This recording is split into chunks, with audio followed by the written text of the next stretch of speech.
Hey, this is Graham and welcome back to another car review, everybody. Today we are driving a 2011 Ford Expedition, but this is not just any old Ford Expedition. This is actually Annika's new tow vehicle. This is what we're going to be using to tow the race cars with. And it's probably a little bit surprising that we're in a Expedition and not like an F-150 or some other pickup truck like that. But I'll tell you why, and it was really surprising to us too. The Ford Expedition, I think from 2008 newer, don't quote me on that, they actually have a 9,000 to 9,200 pound towing capacity, which overshadows a lot of the lower trim level pickup trucks. And you can get this for the same price, if not cheaper, than a lot of the pickup trucks, because pickup trucks hold their value like crazy in America. While not just big Expeditions, but big SUVs in general don't tend to hold their value very well. So we actually got a killer deal on this Expedition, and it is just as capable as an F-150, if not more, for the same price. And you get so much more for your money with this Expedition than you do with a pickup truck. Of course, you can't haul a bunch of stuff in the bed, but we're getting this to tow a trailer, so why would we need a bed anyways? But what do you get for your money? I guess that's the real question now. You get, I don't even know where to begin. I guess we'll start with the infotainment system. You get navigation, touch screen, Bluetooth, upgraded stereo, which is super nice to have. The navigation even is great. Even for being from 2011, it's really not bad at all. This system is actually less complicated than I would have expected it to be, especially when compared to the newer Sync versions. But I actually really like this. I'm happy with this. It's not as complicated as I thought it would be. But aside from that, you get leather seats, and of course you get 3 rows of seating: the front, the middle, and of course way in the back. And of course those back seats do fold flat and do offer tons of storage space back there, and they make this extremely practical. So there is that, and it is awesome. And of course, along with those leather seats, you do get heated and cooled seats in the very front row. Let me tell you, those cooled seats are amazing to have at this time of year. It's spring, coming into summer in Georgia. Those cooled seats are really going to be nice. There's something that I wish I had in my Mustang.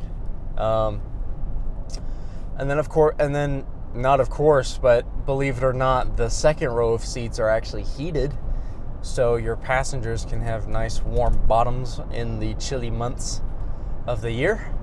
So that is an extremely nice option to have as well. And then of course you do have a sunroof up here that does open, and all of that fully opens. Sunroof, moonroof, whatever you want to call it. So that is absolutely incredible. I love sunroofs. I love being able to open them up, have the wind going. So I've got to say though, this thing is really nice to drive. I hate the way pickup trucks drive. They're too tall. They bounce around way too much, especially the rear end, because there's no weight over the rear axle. So it just, anytime it hits a bump, it just feels like the whole back of the truck just flies up in the air. You don't get that with this, because of course there is a bunch of sheet metal back there that weighs the back end down. And of course the suspension on this is going to be a little bit different than a pickup truck, because this is a luxury vehicle. It's meant to be comfy, and it definitely is comfortable. And it's totally different than anything else that I've ever driven. And I mean, while everything basically is pulled straight out of the F-150 and stuck in here, it doesn't feel like an F-150. It feels much nicer, much more comfortable, like I said. And it just doesn't feel like the same kind of car for some reason. And it's really great. I really, really like it. I actually really enjoy driving it. Believe it or not, I've always been the kind of guy that has never really liked trucks, never really enjoyed driving trucks. But this is nice for some reason. I guess it's just because it's a different vehicle, different feel than a standard pickup truck. Now, I wouldn't want to drive this every day. I think I'd get pretty tired of it pretty quick. just because I'm not the kind of person that likes an SUV. I like my sports cars. I like to have fun. Not saying that you can't have fun with something like this, but it's just a different kind of fun. But I gotta say that this is an extremely practical, extremely nice vehicle to drive. And if you're looking at the Expedition, you're not going to be disappointed. I can tell you that now. It's an extremely nice car.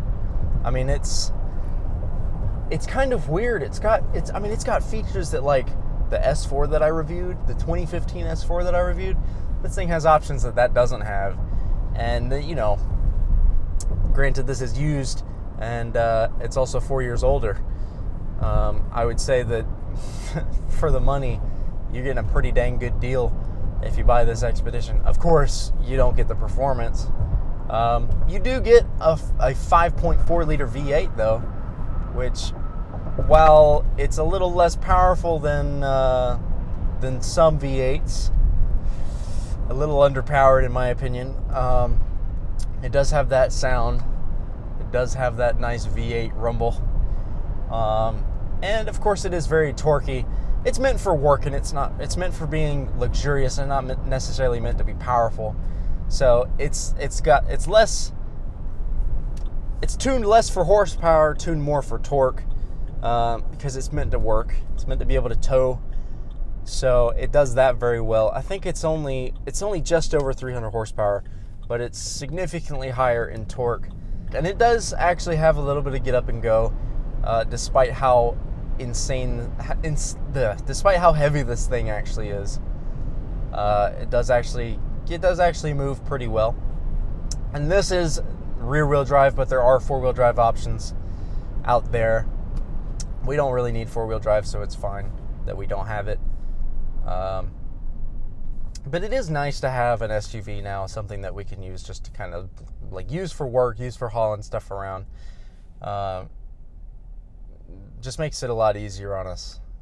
It'll be nice for track days too, when we can just load up the race car on the trailer, hop in this, and just have a nice drive down to the racetrack wherever we're going.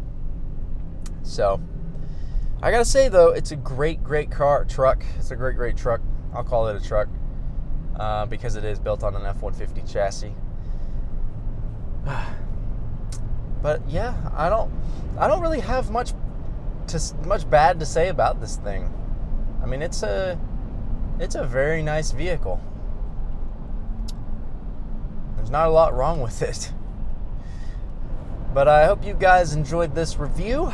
As always, please leave a like, subscribe, and I will see you all in the next video.